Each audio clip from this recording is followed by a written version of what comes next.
लखनऊ की सड़कों पर आज आक्रोश का सैलाब उमड़ पड़ा है। गांधी प्रतिमा के पास गूंजते ये नारे और सड़क पर उतरे ये हाथ किसी आम मांग के लिए नहीं, बल्कि अपने भविष्य की लड़ाई लड़ रहे हैं। दुबग्गा डिपो के चालक और परिचालक आज उस व्यवस्था के खिलाफ मोर्चा खोलकर खड़े हैं जो उन्हें एक निजी कंपनी के हवाले करने की तैयारी कर रही है। हजरतगंज की फिजाओं में तानाशाही नहीं चलेगी की गूंज सुनाई दे रही है। संविदा कर्मियों का साफ कहना है कि प्रशासन उनकी पीड़ा सुनने को तैयार नहीं है। वे एसएस एंटरप्राइजेज में अपने जबरन विलय का कड़ा विरोध कर रहे हैं। करीब 500 परिचालकों ने काम ठप कर दिया है और वे अपनी मांगों पर अड़े हुए हैं।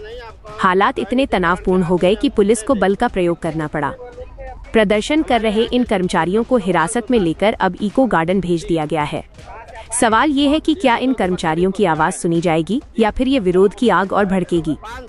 लखनऊ की सड़कों पर आज जो हुआ वो रोडवेज के इन कर्मचारियों के सब्र के टूटने की गवाही दे रहा है। राजनीति के हाथों में सौंपा जा रहा है और जो है जब हम सब जो है कहते हैं कि संविदा हम पर रखा जाए तो वो कहते हैं नहीं, आपको जो है निजीकरण के हाथों में हम दे देंगे। कितने पूरे रोडवेज के आपके?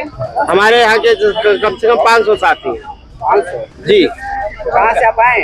जी हम तो दुबग्गा डिपो से आए हैं। जी। कितने लोगों की संख्या है? 500।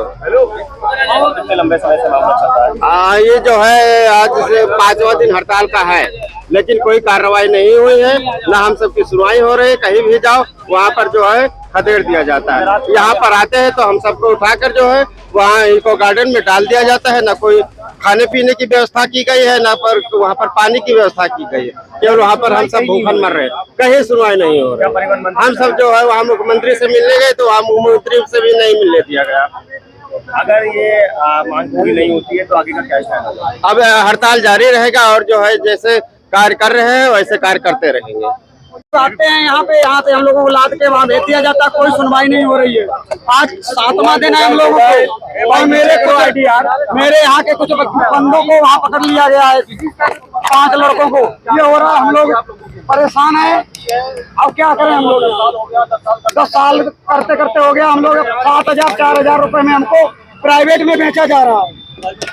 प्राइवेट में बेचा जा रहा है। यहाँ आते हैं कोई सुनवाई नहीं, यहाँ से सीधा लाद के वहाँ डाल दिया जाता है। 6 बजे के बाद छोड़ दिया जाता है और कुछ नहीं, वहाँ कोई सुनवाई नहीं हो रही है। महोदय दयाशंकर जी ने भी कल सुनवाई हुई और उन्होंने भी कुछ नहीं सुनवाई की। क्या करें हम लोग, बताओ क्या मांगे आप? हम लोगों की संविदा पे हम लोग पहले थे भारत और संविदा पे रहेंगे, प्राइवेट कंपनी में नहीं जाएंगे। हम लोगों को प्राइवेट कंपनी में भेजा जा रहा है। समस्या ये हम लोग कम से कम 350-400 लोग हैं। 350-400 लोग हैं। क्या करें हम लोग, बताइए? अपना जीवन यहाँ पर नहीं कर पा रहे हैं। यहाँ लखनऊ में रह रहे हैं। कम 3 महीने से 4 महीने सैलरी नहीं मिली थी। जब हमने लोगों ने धरना किया तो 3 महीने, और मेरे मंडलायुक्त जी वहाँ पे वही हम लोगों को क्या करते हैं, अंदर कहीं आवाज ही नहीं उठाने दे रहे हैं, उठा के पटकवा देते हैं। बस ये कर रहे हैं। क्या नाम है आपका? हिमांशु सिंह। लखनऊ की हर बड़ी हलचल, अपराध की सच्ची खबरें, द लखनऊ टाइम्स, सबसे तेज, सबसे सही।